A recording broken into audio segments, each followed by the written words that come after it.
told my first biological offspring that I have 2 sons and he's not either of them. When I was 20 I got my GF at the time pregnant. I was scared shitless but I manned up and married her. It was hard but we made it work for 8 years until I caught her cheating. I ended the marriage, and began co-parenting my, at the time, son. He was my world. My dad wasn't there for me at all so I swore to myself I would be the best father I could. I had my then son every weekend.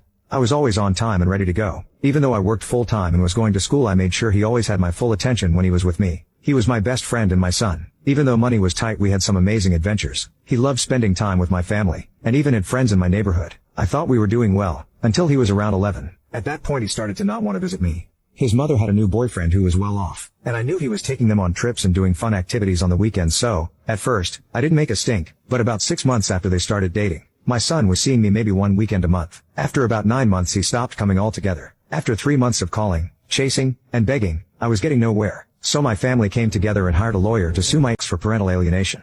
I lost, and was ordered to pay more child support. As I was leaving the courtroom, my ex's lawyer approached me and offered to cancel child support if I gave up my paternal rights. I flat refused until the lawyer said this was both my ex-wife's and my then son's wishes. I asked to speak to my son alone and they agreed as long as both lawyers were in the room. I spoke to my son and asked him if he really wanted me to give up my rights and he said yeah.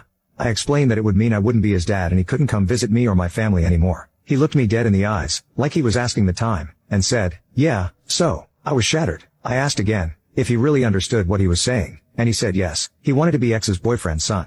I signed the papers that day. From that day until 2 days ago he never spoke or contacted me, or any of my family. It literally almost killed me. I started to drink, and stayed drunk for weeks. Finally, one day, I drank until I passed out and aspirated my own vomit. I would be dead now except the mailman dropped a package addressed to me to my neighbor's house and she saw me convulsing through my window, and called 911. I spent 2 weeks in the hospital with aspiration pneumonia. After that I moved back to my hometown, got a new job, hit the gym, and spent 4 years in intense psychotherapy. I was finally able to let it all go, and move on with my life. About 6 years after my move I met my now wife, and she had an 11-year-old son. I was standoffish with him at first, but that kid was, and is, so amazing that I couldn't help but fall in love with him. The day he turned 18 he asked me to adopt him. His father left when he was 5, never to be seen or heard of again.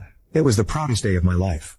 He and his mother turned my life around and gave me a reason for living. Now not only do I have my wonderful adopted son who is currently serving in the Marines, but I also have a son and daughter. My career has also taken off, and I'm doing very well for myself and my family. I am a comeback story. I went from a man no one could love, to a successful father of 3 with a beautiful wife and family. I survived.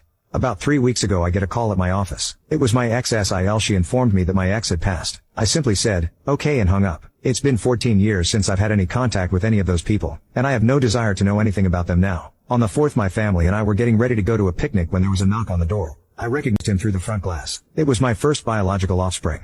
I opened the door and he said, hello op. I'm your son. Without an ounce of hesitation I said, no you're not. I have 2 sons and you're not either one of them. Now please leave my property. He just stood there kind of dumbfounded as I shut the door. After a moment he left. I put out a text to my family letting them know that he was lurking around, and I have no intention of having any contact with him, and I will cut anyone who is out of my life completely. It's been 14 years. I don't owe him or his family anything. I had to listen to my mother cry for him on her deathbed over